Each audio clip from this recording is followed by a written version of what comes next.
Hi guys, my name is Charles Joe, and I'm the CEO and founder of TriCell USA. And prior to that, I did 24 years with LAPD, and the last 12 years of that was with our full-time SWAT team.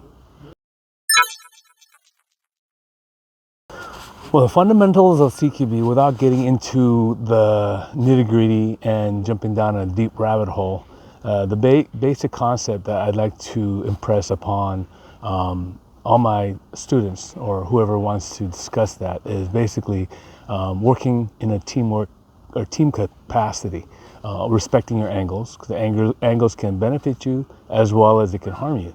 So with that, those two things in hand, understanding how the flow of a location should go from either the breach point all the way to the back, or however you start, the fundamental two principles you should adhere to is you are working in a nice team, small group, or depending on what size it is, it's still a team concept. Unlike contrary to patrol or any other type of tactics, CQB is unique in the sense that you have a tremendous mission, a very difficult, if you will, or complex mission that you have to accomplish with a set limited amount of bodies, right? So they're all in unison trying to accomplish that the task or the mission. So it's imperative that every single individual that's entering that CQB environment is fully aware of angles and the detriment and the benefit of those angles that can provide. But at the same time, the main concept is my main priority is to look out for the team member to the left and right of me.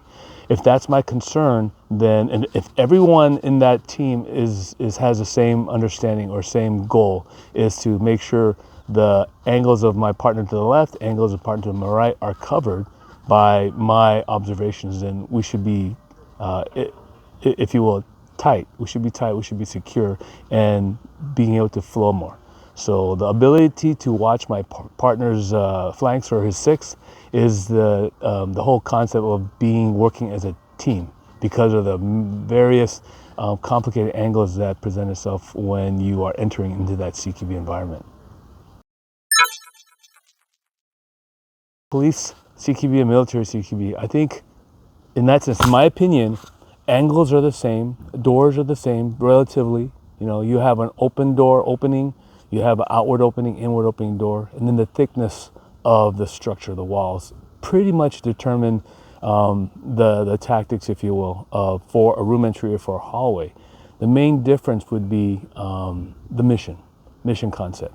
I think for the police side, the expectations are a lot higher. They can't dissect or categorize a mission from high value target or reconnaissance or hostage rescue. It pretty much all rolls up into one as far as the police side. So the expectation of the public is all of those things and then some, because you have be aware of unknowns in the location, knowns, friendlies, your suspects, your targets, everything that's involved. So then the expectation is for police side, you have to have all those considerations and rolled up into your tactics or your mission, how you can execute that. As opposed to a military side, you can inadvertently run across these non-intended targets or goals or skill sets. Like if you're doing a high value target or hit, amongst that, while doing that, you can run across potential hostage rescue. You can run across some other type of a mission where you have to do reconnaissance or maybe an HRT, but your direct mission or your tactics aren't specifically focused for that, specifically focused for that mission sets.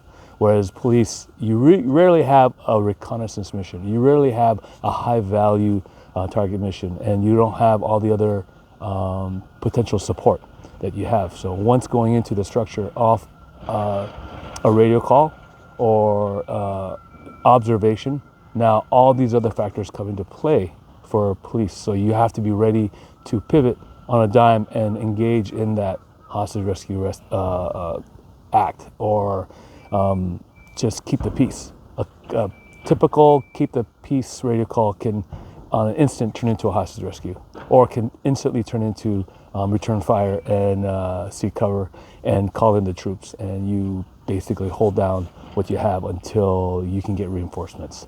So, for my opinion and my experience, those are the vast differences where you've got all the different facets of a military, objective. Now, all the facets, you have to roll that into a small window of time and be able to adjust to whatever comes at you. Potentially can be any of those aspects that you see for radio call on the police side.